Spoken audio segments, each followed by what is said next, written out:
بسم اللہ الرحمن الرحیم۔ السلام علیکم دوستوں، ادبستان میں خوش آمدید۔ اگر آپ ہمارے چینل پر نئے ہیں تو ہمارے چینل کو سبسکرائب کریں اور ساتھ موجود بیل آئیکن کو پریس کر دیں تاکہ آپ کو ہماری ہر اپڈیٹ پر وقت مل سکے۔ شکریہ۔ بسم اللہ الرحمن الرحیم۔ ملک شاہ سلجوق، مصنف اسلم راہی MA۔ انطاکیہ موجودہ جنوب مشرقی ترکی کا ایک شہر ہے جو دریائے آسی کے کنارے بحیرہ روم سے لگ بھگ 14 میل کے فاصلے پر واقع ہے۔ اس کی تاریخ کافی پرانی ہے۔ 300 قبل مسیح میں یہ شہر سلیوکس اول نے آباد کیا تھا۔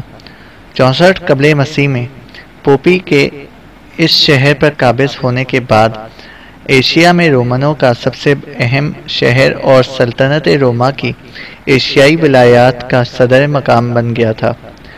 اس شہر کی انحطاط کی تاریخ ایران میں ساسانیوں کی سلطنت کے قیام سے ہی شروع ہو جاتی ہے۔ اس نے دجلہ اور فرات کی وادی میں انطاکیہ کی سیاسی اور اقتصادی اہمیت کو بہت کم کر دیا تھا اور ایران کے پے در پے حملوں کا تختہ مشق بنا دیا۔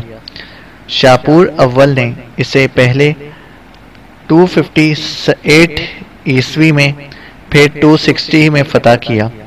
یہاں کے بہت سے بسنے والوں کو اپنی سلطنت میں جا کے آباد کر دیا۔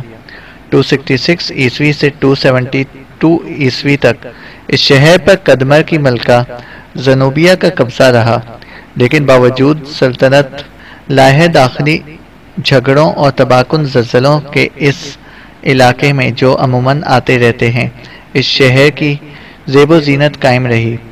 آخر 540 عیسوی میں خسرو اول امینی نوشیروان نے اس شہر کا محاصرہ کیا اور اسے بالکل تباہ و برباد کر کے رکھ دیا۔ اس کے باشندوں کو وہاں سے نکال کر ایرانی سلطنت کے مختلف حصوں میں آباد کر دیا۔ رومنوں کے شہنشاہ جسٹینین نے اسے دوبارہ تعمیر کروایا، مگر ایرانی پھر 602 عیسوی اور 611 عیسوی میں اس پر حملہ آور ہوئے اور اسے کافی نقصان پہنچایا۔ ایرانیوں کے بعد عربوں نے اس شہر کو فتح کر لیا اور خلفائے اسلام کے ابتدائی دور میں اس کا ذکر بہت کم ملتا ہے۔ تاہم شہر میں عربوں کی سرحدی فوجی نظام کا صدر مقام ایک اور علمی خطہ بنا رہا۔ 265 عیسوی میں احمد بن طولون نے شمالی شام کے ساتھ اس شہر کو بھی اپنی سلطنت میں شامل کر لیا اور یہ ہجری 285 تک اس کے جانشینوں کے قبضے میں رہا۔ پھر 333 ہجری میں سیف الدولہ آل حمدان کے قبضے میں چلا گیا۔ 358 ہجری میں رومنوں نے اسے فتح کر لیا اور 477 ہجری تک اس شہر پر رومن ڈیوک حکمرانی کرتے رہے۔ ایسے ہی حکمرانوں میں آخری فردوروس تھا۔ اس کے بعد یہ شہر سلجوکیوں کے قبضے میں چلا گیا۔ پھر 491 ہجری میں صلیبیوں نے اس شہر پر حملہ کیا اور اس پر قبضہ کر لیا اور ایک نورمن خاندان جو بوہیمان کی اولاد میں سے تھا یہاں حکومت کرنے لگا، یہاں تک کہ مصر کے بادشاہ سلطان رکن الدین بیبرس نے اس پر حملہ آور ہو کر اسے فتح کیا اور اسے تباہ و برباد کر دیا۔ اس کے بعد انطاکیہ حلب کی مملوکیت نیابت میں رہا۔ 1919 عیسوی میں پہلے جنگ عظیم کے بعد فرانسیسی افواج نے اس پر قبضہ کر کے شام کے علاقوں میں شامل کر لیا۔ 1939 کے بعد یہ شہر ترکوں کے قبضے میں رہا۔ اپنے لشکر کے ساتھ ارسلان نے انطاکیہ پہنچ کر باب فارس کے قریب اپنے لشکر کے ساتھ پڑاؤ کیا۔ اس کے سامنے کوہ سلفیوس کا سلسلہ تھا جس کے اوپر انطاکیہ کا شہر کی فصیل بنی ہوئی تھی۔ دوسرے روز ملک شاہ سلجوقی کا چچا سلیمان بن قتلمش بھی پہلے سے طے شدہ لائحہ عمل کے مطابق اپنے لشکر کے ساتھ انطاکیہ پہنچ گیا۔ ارسلان نے اس کے لشکر اور اس کا بہترین استقبال کیا۔ سلیمان بن قتلمش کے آنے کے بعد اس کے لشکر کو پورا دن آرام کرنے کا موقع دیا۔ شام کے قریب ارسلان کے کہنے پر سارے سالار اس کے خیمے میں جمع ہوئے۔ ان میں بدران برسک کے علاوہ سلیمان بن قتلمش اور اس کے سرکردہ سالار بھی تھے۔ اس موقع پر انطاکیہ کے نصرانی بادشاہ شاہ فردوروس کا بیٹا لیوکس بھی ارسلان کے خیمے میں موجود تھا۔ جب سارے سالار ارسلان کے خیمے میں جمع ہو گئے تو ان کو مخاطب کرتے ہوئے ارسلان کہہ رہا تھا، میرے عزیزو، لشکر کو سارا دن آرام کرنے کا موقع فراہم کیا گیا ہے۔ میں پہلے ہی تازہ دم تھا۔ میرے محترم سلیمان بن قتلمش کے لشکر نے بھی پورا دن آرام کر لیا ہے، لہٰذا آج رات ہی ہم انطاکیہ پر اپنے حملے کی ابتدا کریں گے۔ میں نے اس سے پہلے یہ شہر نہیں دیکھا ہوا۔ میرا عزیز لیوکس چونکہ اسی شہر کا رہنے والا ہے، لہٰذا میں اس سے التماس کروں گا کہ سب کے سامنے یہ اس شہر کی فصیل اور اس کے اندرونی حصے کی جو کیفیت ہے وہ تفصیل سے ہمیں بتائے، تاکہ اس کی روشنی میں ہم انطاکیہ شہر پر حملہ آور ہوں۔ ارسلان جب خاموش ہوا تو اس کے کہنے پر لیوکس بولا اور کہنے لگا، عزیزان من، انطاکیہ ایک نہایت وسیع شہر ہے۔ اس کی اندرونی اور بیرونی فصیلیں ہیں۔ فصیل میں 360 برج ہیں، جہاں ہر وقت 4000 کے قریب پہرے دار مستعد اور تیار رہتے ہیں، اور یہ پہرا نوبت بنوبت جاری رہتا ہے۔ انطاکیہ کی آبادی نقشہ نیم دائرے کی صورت میں ہے۔ شہر کے جنوب کے سمت کوہ سلفیوس ہے، اور شہر کی فصیل اس پہاڑ کے اوپر کی چوٹی تک چڑھی ہوئی ہے۔ آگے جا کر یہ فصیل میدانی خطے میں نیم دائرے کو پورا کرتی چلی جاتی ہے۔ لیوکس مزید کچھ کہنا چاہتا تھا کہ اس کی بات کاٹتے ہوئے ارسلان بول پڑا، لیوکس، میں تمہارا شکریہ ادا کرتا ہوں کہ تم نے شہر سے متعلق تفصیل بتائی۔ میرے خیال میں ہمارے لیے اتنی تفصیل کافی ہے۔ اب میرے ایک سوال کا جواب دو، فصیل کا وہ حصہ جو کوہستان سلفیوس کے اوپر سے گزرتا ہے، کیا وہاں بھی دوہری فصیل ہے؟ لیوکس مسکرایا اور کہنے لگا، نہیں، کوہستانی سلسلے کے اوپر ایک ہی فصیل ہے، لیکن بہت بلند اور بڑے بڑے مضبوط پتھروں سے بنی ہوئی ہے۔ ارسلان مسکرایا، لیوکس کا شانہ تھپ تھپایا، پھر اسے مخاطب کر کے کہنے لگا، لیوکس، تمہاری مہربانی کہ تم نے اس قدر تفصیل مجھ سے کہی۔ پھر ارسلان نے لیوکس کو جانے کی اجازت دے دی۔ صرف اشارے سے اس نے سلیمان بن قتلمش کو بیٹھنے کے لیے کہہ دیا۔ جب سب خیمے سے نکل گئے تب سلیمان بن قتلمش کو مخاطب کرتے ہوئے ارسلان نے کہا، سلیمان، میرے محترم، حملہ آور ہونے کے لیے جو لائحہ عمل میں اختیار کرنا چاہتا ہوں وہ سب کے سامنے میں نہیں کہنا چاہتا۔ میں چاہتا تھا کہ یہ لائحہ عمل میرے اور تمہارے درمیان راز رہے اور دونوں مل کر اس پر عمل کریں۔ جیسا کہ لیوکس بتا چکا ہے کہ شہر کی فصیل دوہری ہے، لیکن جس جگہ فصیل جبل سلفیورس کے اوپر سے گزرتی ہے وہاں فصیل اکیلی ہے۔ فصیل کے اسی حصے کو میں اپنا نشانہ بنانے کی کوشش کروں گا۔ آج رات کے پچھلے پہر لشکر حرکت میں آ جائیں گے۔ ابن قتلمش، تم اپنے حصے کے لشکر کے ساتھ باب فارس کے سامنے مستعد رہنا۔ جب لوگ گہری نیند سو رہے ہوں گے تو میں بڑے رازدارانہ انداز میں اپنے لشکر کے ساتھ جبل سلفیورس پر چڑھ جاؤں گا اور وہاں سے کوشش کروں گا کہ فصیل پر چڑھنے کے بعد فصیل کے محافظوں کا خاتمہ کر کے باب فارس کھول دیا جائے، جس کے ذریعے تم بھی شہر میں داخل ہو جاؤ۔ ایک بار ہم دونوں اپنے لشکریوں کے ساتھ انطاکیہ شہر میں اگر متحد ہو گئے تو پھر 2 روز کی بڑی سے بڑی طاقت بھی ہمیں نہیں روک سکے گی۔ ابن قتلمش، میں تم پر یہ بھی انکشاف کروں کہ یہاں پہنچنے کے بعد میں نے انطاکیہ کے نصرانی حکمران پھر 2 روز کی طاقت اور قوت کا اندازہ لگا لیا ہے۔ اگر اس کے پاس شہر کے اندر کوئی بہت بڑا لشکر ہوتا یا ارسلان کی بات کاٹتے ہوئے سلیمان بن قتلمش بول اٹھا، میرا خیال ہے کہ آپ یہ کہنا چاہتے ہیں کہ اگر اس کے پاس کوئی بڑا لشکر ہوتا تو وہ شہر سے باہر نکل کر ہمارا مقابلہ کرتا۔ اس پر جب ارسلان نے اس بات پہ گردن ہلائی تو سلیمان بن قتلمش پھر کہہ رہا تھا، امیر ارسلان، یہ بھی تو ممکن ہے کہ وہ شہر میں محصور رہ کر جنگ کو طول دینا چاہتا ہو اور یہ امید رکھتا ہو کہ اس کی مدد کے لیے قسطنطنیہ سے قیصر روم کی کمک پہنچ جائے۔ یہ بھی ہو سکتا ہے کہ شہر کے اندر اس نے اپنے لشکریوں کو خوب مستحکم اور منظم کر دیا ہو، اور جب ہم شہر پناہ کا دروازہ کھول کر شہر میں داخل ہوں تو وہ اچانک ہم پر حملہ آور ہو کر ہمیں ناقابل تلافی نقصان پہنچائے۔ ارسلان کے چہرے پر ہلکی سی مسکراہٹ نمودار ہوئی، کہنے لگا، فی الحال میں کسی تخمینے پر بھروسہ نہیں کر سکتا۔ میرا اندازہ اب بھی یہی ہے کہ اس کے پاس کوئی بڑی طاقت ہوتی تو وہ شہر سے باہر نکل کر مقابلہ کرتا۔ اگر وہ جنگ کو طول دینا چاہتا ہے تو پھر اکیلے ہمارا کیا بگاڑے گا؟ ہم نے تو آج رات شہر پر حملہ آور ہو جانا ہے، اور مجھے امید ہے کہ کل صبح کا سورج ہمیں انطاکیہ کے شہر کے اندر دیکھے گا۔ سلیمان بن قتلمش نے ارسلان سے اتفاق کیا۔ پھر تھوڑی دیر تک وہ شہر پر حملہ آور ہونے کے متعلق رازدارانہ سی گفتگو کرتے رہے۔ اس کے بعد سلیمان بن قتلمش وہاں سے اٹھ کر اپنے خیمے کی طرف چلا گیا۔ رات کافی گہری ہو چکی تھی۔ چاند غروب ہو کر اندھیروں کو کھلی چھٹی دے چکا تھا، تاہم ٹمٹماتے ستارے کی روشنی اندھیروں کے ساتھ ایسے ہی سما باندھے ہوئے تھی جیسے اہل صدق کے عقیدے اور ابلیسی رسمیں آپس میں ٹکرا گئے ہوں، جیسے شامتی کی روشنی ستم کے الاؤ گتھم گتھا ہو گئے ہوں۔ سورج غروب ہونے کے بعد آخر ستاروں کی ہلکی پھلکی روشنی پر تاریکیاں اسی طرح غالب آ گئی تھیں جیسے شام غم کی پنہائیوں کے سامنے ہر شے نے کڑوی دوا کی چسکی لے لی ہو۔ آسمان سے گرتی تاریکیاں اس طرح چاروں طرف پھیلنے لگی تھیں جیسے دھواں اگلتے آتش فشاں کے سامنے امٹتی ندیوں اور برفانی علاقوں کے سفیدیوں نے تاریک چادر اوڑھ لی ہو۔ گہری ہوتی رات اور بکھرے اندھیروں نے ہر شے کے حسن کے اندھیروں میں ایک اعصابی ہیجان صبر پا کر کے رکھ دیا تھا۔ ایسے میں ارسلان اپنے لشکر کے ساتھ بڑی رازداری کے ساتھ جبل سلفیورس کی بلندیوں پر اس طرح چڑھ رہا تھا جیسے سیاہ لمحوں کے سفر میں سحر کے مقیم استعارے حرکت میں آتے ہیں، جیسے حقیقتوں کو اچھال کر روحوں کو آئینہ دکھانے والے پرتو حسن عزیز نے چوری اپنا رنگ دکھا جاتے ہیں، جیسے صحراؤں کی شادابیوں میں مضطرب اور تشنگی کی خاموش نوحوں کے اندر طغیانیوں سے محروم ساگر بہہ جاتا ہے۔ دوسری جانب سلیمان بن قتلمش بھی بڑی رازداری کے ساتھ رات کی گہری تاریکی میں آگے بڑھا اور باب الفارس سے ذرا فاصلے پر وہ اور اس کے لشکری گھات لگا گئے۔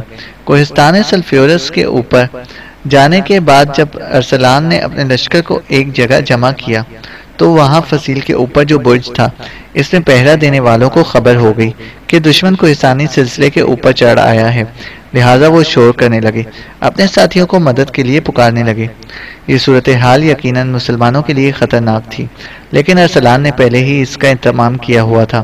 جو ہی انہوں نے شور کرنا شروع کیا، ارسلان کے لشکر کے ایک حصے نے تیر اندازی کی جس کے باعث برج سے نکل کر شر کرنے والے ڈھیر ہو گئے، اور اسی موقع سے فائدہ اٹھاتے ہوئے لشکروں نے رسیوں کی سیڑھیاں فصیل پر پھینکی، آنن فانن لشکری فصیل پر چڑھنے لگے۔ تیر اندازی کے باعث ارد گرد کے جو 2-3 برج تھے ان کے اندر پہرا دینے والے ڈھیر ہو چکے تھے، لہٰذا فی الفور ارسلان اور اس کے ساتھیوں کی راہ روکنے کے لیے کوئی نہ آیا۔ اس موقع سے فائدہ اٹھاتے ہوئے ارسلان کے لشکر کا کافی بڑا حصہ فصیل پر چڑھ گیا۔ اتنی دیر تک دوسرے برجوں کے محافظ آندھیوں کی طرح امٹتے ہوئے مسلمانوں پر حملہ آور ہونا شروع ہو گئے۔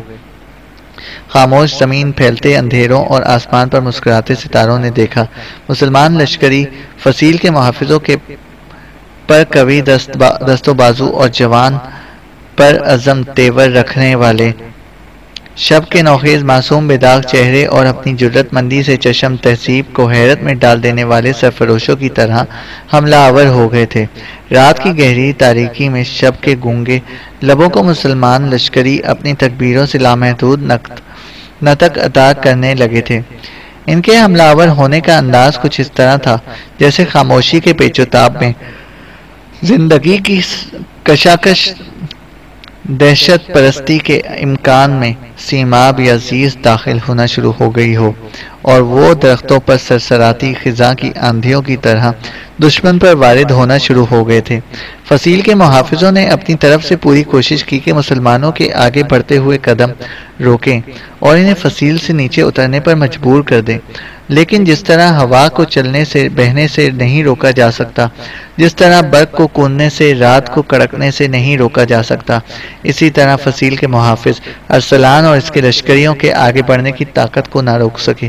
کچھ دیر تک فصیل کے اوپر گھمسان کا رن پڑا، جس کے نتیجے میں ارسلان نے فصیل کے محافظوں کو تحقیق کر کے رکھ دیا۔ اتنی دیر تک شہر کے اندر فردوروس کے بڑے بڑے سالار اپنے لشکروں کو مستعد کرنے لگے تھے اور وہ لشکر کو لے کر فصیل کی طرف بڑھنے لگے تھے۔ مدھم روشنی میں یہ صورتحال دیکھتے ہوئے ارسلان نے ایک فیصلہ کیا، پھر وہ بلند آواز میں اپنے لشکریوں کو جو فصیل پر پھیل چکے تھے انہیں مخاطب کرتے ہوئے کہہ رہا تھا: ملت کے گھروں، قوم کے نگر کے پاسبانوں، بے محافظ شہروں، اجڑتی بستیوں کے دامن کی ردا عطا کرنے والوں، فصیل کے اوپر دشمن کی قوت کو ہم نے نیست و نابود کر دیا ہے۔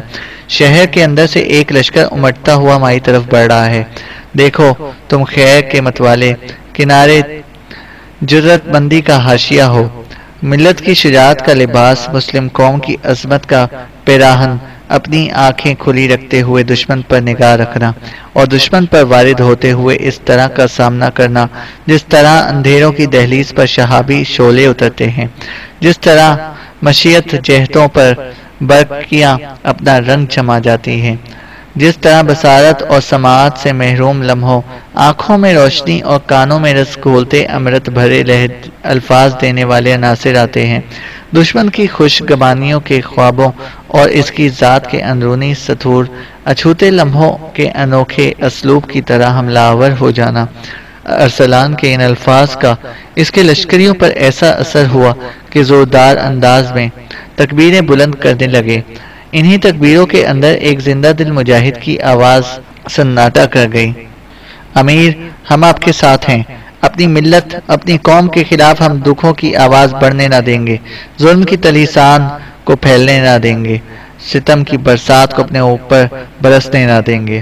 جب وہ خاموش ہوا تو ایک اور منچلا ارسلان کو مخاطب کر کے بلند آواز میں کہہ رہا تھا، امیر محترم ہم دشمن کے سامنے عداوتوں کی سرزمینوں کو اپنے سامنے خون سے لالزار کریں گے، لمحوں کی تقویم اور وقت کے مقتل میں ہزیمت بھرے میدانوں کی کوکھ میں نارسائی دھند پھیلا دیں گے، سجل طغیانیہ بن کر دشمن کے سامنے عمروں کو کھاتی صحرائی وحشتوں کی طرح جم کر شکست اور ہزیمت کو اس کا مقدر بناتے چلے جائیں گے۔ جب وہ جوان خاموش ہوا تب اپنے لشکریوں کو مخاطب کرتے ہوئے ارسلان پہ کہہ رہا تھا، رفیقان دیرینہ آسمان پر یہ مسکراتے ہوئے ستارے تمہیں تمہاری فتح مندی کی پیشگی خبر دے رہے ہیں، آؤ اپنے خداوند قدوس کی تکبیریں بلند کریں، اپنے جنگی نعرے ماریں، مہربانوں غم گساروں آؤ، مہربان قدرت انطاکیہ شہر میں فتح مندی اور کامیابی کو تم مقدر بنانے والی ہے، آؤ میرے پیچھے آؤ، فصیل پر چڑھنے کے لیے پیش قدمی کرتے دشمن کے لشکر کو شہر کے اندر ہی روک دیں۔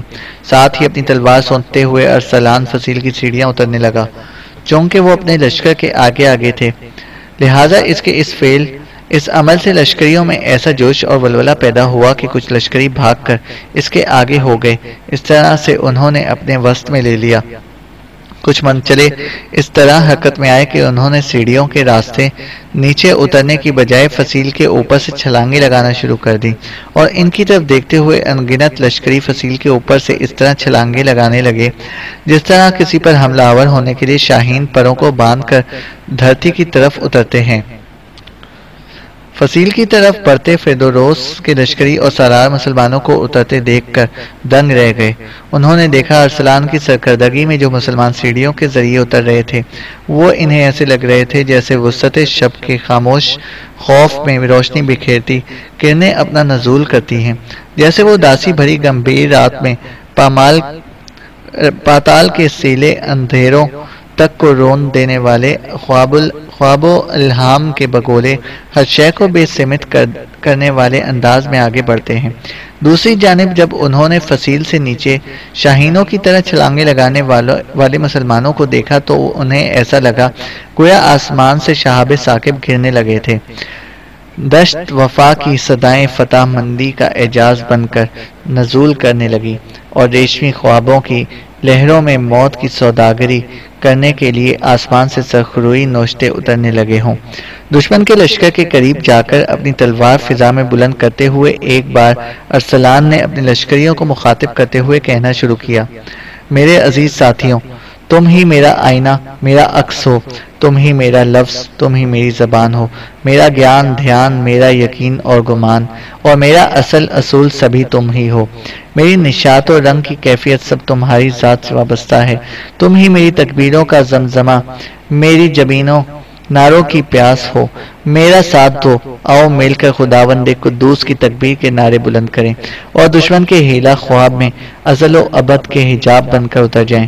آؤ دشمن پر ثابت قدم رہیں کہ لہو کی دلدل اور مرگ کے سکوت میں بھی پیش قدمی کرنا ہمارے لیے زندگی کا زمزمہ اور پسپائی کو ہم موت کی درد بھری گہر سے بھی بدتر خیال کرتے ہیں۔ اس کے ساتھ ہی ارسلان کی سرگردگی میں مسلمان لشکری فردوروس کے لشکر پر اس طرح حملہ آور ہونے لگے جیسے خاموشیوں کے جنگل میں تیز جذبوں کی کشش، صداؤں کے ساغر اور درد کے اڑتے طوفانی بگولے کھڑے ہو جاتے ہیں، جیسے امید و بیم کشمکش میں آزادی و حرمت کے پاسبان اپنی ساری آتش مزاجی، اپنے سارے ذوق خود سری کو شجاعت کا جوہر آبدار بنا کر دشمن کی بدقسمتی کے نوشتے لکھنے شروع کر دیتے ہیں۔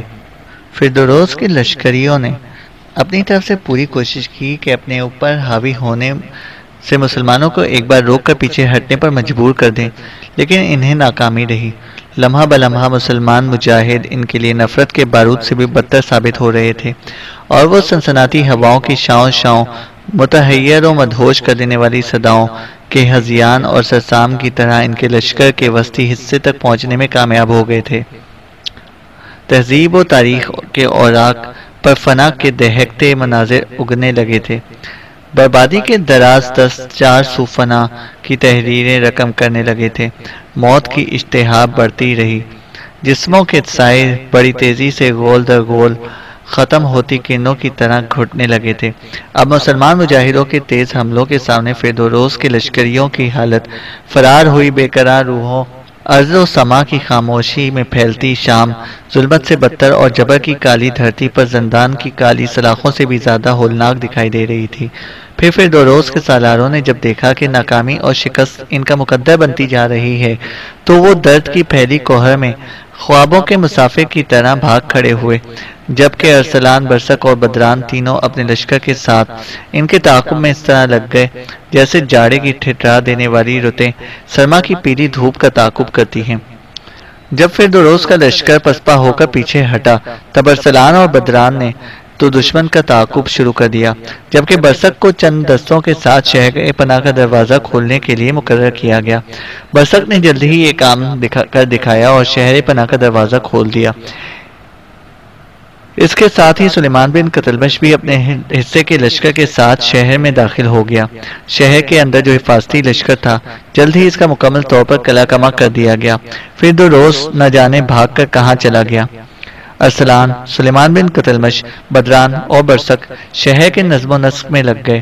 اگلے روز عشاء کی نماز کے بعد ارسلان جب اپنے شہر خیمے میں داخل ہوا تو اس نے دیکھا اس کے خیمے میں پہلے سے اخیموت، سفینہ، زوبا اور غریات کے علاوہ لیوکس بیٹھے ہوئے تھے۔ ارسلان کو دیکھتے ہی سب اپنی جگہ پر اٹھ کھڑے ہوئے۔ ایک خالی نشست جو اخیموت کے قریب تھی، اس پر ارسلان بیٹھ گیا۔ گفتگو کا آغاز زوبا نے ارسلان کو مخاطب کرتے ہوئے کیا۔ امیر، ہم صبح سے آپ کے خیمے میں بیٹھے ہوئے آپ کا انتظار کر رہے ہیں۔ آپ کا خیمہ جو ہی نصب ہوا، ہم کھانا کھا کر یہاں آ کے بیٹھ گئے۔ دوپہر کا کھانا بھی ہمیں یہیں ملا، شام کا کھانا بھی ہم نے مل کر یہیں کھایا۔ پہلے یہ بتائیں کہ آپ نے کھانا کھایا ہے؟ ارسلان مسکرایا اور کہنے لگا، کھانا تو میں کھا چکا ہوں۔ تم لوگ یوں نبیوں کی طرح میرے خیمے میں بیٹھے ہو، یہ تو تمہارا اپنا شہر ہے، تمہیں اپنے آبائی رہائش گاہ میں قیام کرنا چاہیے۔ ارسلان کی اس گفتگو کا جواب دیتے ہوئے زوبا کہنے لگی، امیر، ہم تو آپ کو فیصلے کے منتظر ہیں۔ شہر آپ کے ہاتھوں فتح ہوا ہے۔ میرا باپ اب اپنی زندگی کے آئندہ دن کہیں گمنامی میں ہی بسر کرے گا۔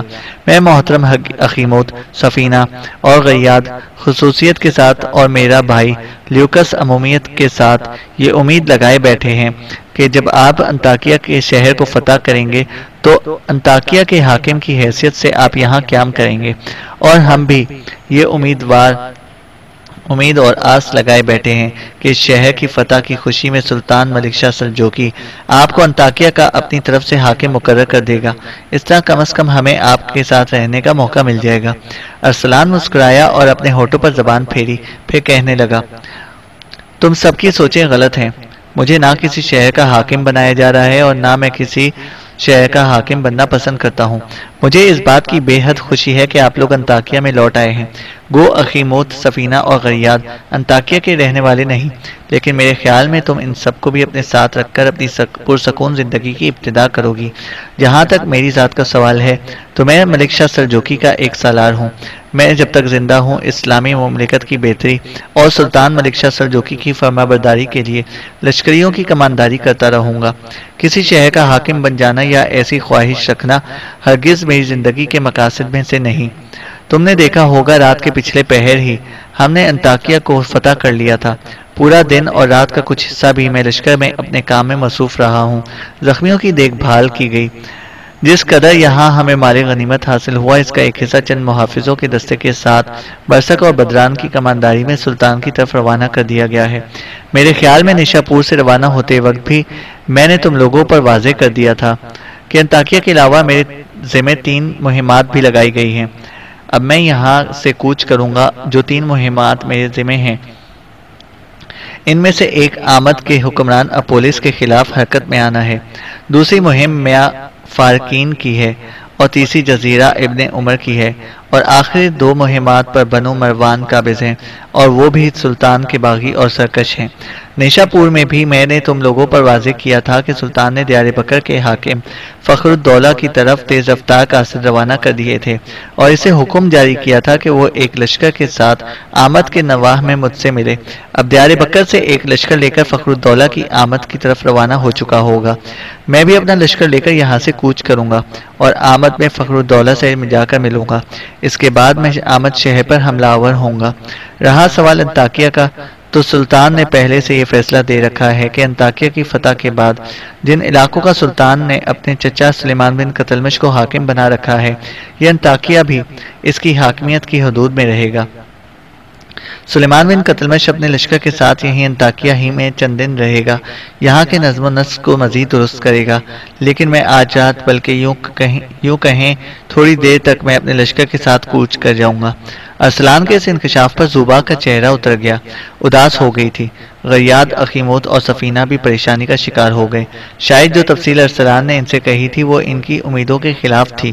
پھر ارسلان نے لیوکس کی طرف دیکھتے ہوئے کہنا شروع کیا، لیوکس، میں سمجھتا ہوں کہ تم نے کافی عرصہ زندان میں گزارا ہے، شاید تمہیں انطاکیہ شہر میں نئی زندگی کی ابتدا کرنا پڑے۔ اس سلسلے میں اگر تمہیں رقم کے علاوہ کسی اور شے کی ضرورت ہو تو کہو۔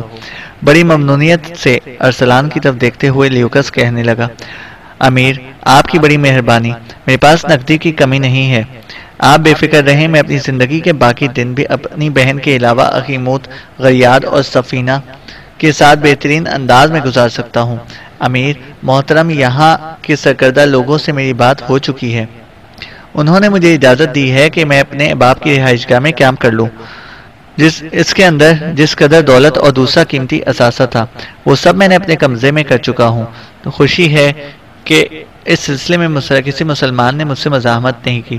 ارسلان مسکرایا اور کہنے لگا، میرے عزیز، انطاکیہ میں داخل ہونے سے پہلے جو سب سے پہلا حکم میں نے جاری کیا تھا وہ یہ کہ محل کی ہر چیز کا وارث و مالک فیودوروس کا بیٹا لیوکس اور بیٹی زوبا ہے۔ اس بنا پر کسی مسلمان نے محل کا رخ نہیں کیا۔ اس سلسلے میں نے سلیمان بن قتلمش سے بھی بات کر چکا ہوں۔ اس محل میں زندگی بسر کرنے کے لیے اگر کسی چیز کی کمی رہ گئی ہو تو میری موجودگی میں سلیمان اسے پوری کرے گا۔ سلیمان بن قتلمش ایک نیک خوش شخص ہے، تم سے پورا تعاون کرے گا، اور پھر میں نے ان تعلقات کا بھی اس سے ذکر کر دیا ہے جو تم لوگوں کے میرے ساتھ ہیں۔ یہاں تمہیں کسی قسم کی تکلیف کا سامنا نہیں کرنا پڑے گا۔ میں نے سلیمان بن قتلمش کو یہ کہہ دیا ہے کہ وہ انطاکیہ کا نظم و نسق درست کر کے یہاں سے روانہ ہو اور اپنے مرکزی شہر کی طرف جائے، تو جس شخص کو یہاں کا اپنی طرف سے والی مقرر کرے اس کو تم لوگوں سے متعلق سختی سے ہدایات جاری کرے کہ تم لوگوں کو کسی قسم کی تکلیف کا سامنا نہ کرنا پڑے۔ جب تک ارسلان بولتا رہا، لیوکس، زوبا، غیاد، سفینہ اور اخیموت بڑی ممنونیت سے اس کی طرف دیکھتے رہے۔ اس موقع پر زوبا کچھ کہنا چاہتی تھی کہ ارسلان اپنی جگہ پر کھڑا ہوا اور انہیں مخاطب کر کے کہنے لگا، اب تم لوگ اپنی رہائش گاہ کی طرف چلے جاؤ گے یا میں تمہیں چھوڑ کر آؤں، اس لیے کہ میں تھوڑی دیر تک کوچ کرنے والا ہوں۔ لشکری آئیں گے اور میرا خیمہ اکھیڑ کر لے جائیں گے۔ ان الفاظ نے ان پانچوں کو مزید پریشان اور فکرمند کر دیا۔ قبل اس کے کہ ان میں سے کوئی کچھ کہے، باہر کچھ مسلح جوان نمودار ہوئے اور ارسلان کو مخاطب کر کے کہنے لگے، امیر، ہم کوچ کی تیاری کر چکے ہیں، کیا آپ کا خیمہ اکھیڑ دیا جائے؟ سب باہر نکل آئے۔ ارسلان کے کہنے پر دیکھتے ہی دیکھتے ان جوانوں نے خیمہ اکھاڑنا شروع کر دیا۔ پھر تھوڑی دیر بعد رات کی گہری تاریکی میں ارسلان اپنے لشکر کے ساتھ انطاکیہ سے کوچ کر گیا۔ لیوکس اور زوبا دونوں بہن بھائی اخیموت، سفینہ اور غیات کو لے کر انطاکیہ کے محل کا رخ کر رہے تھے۔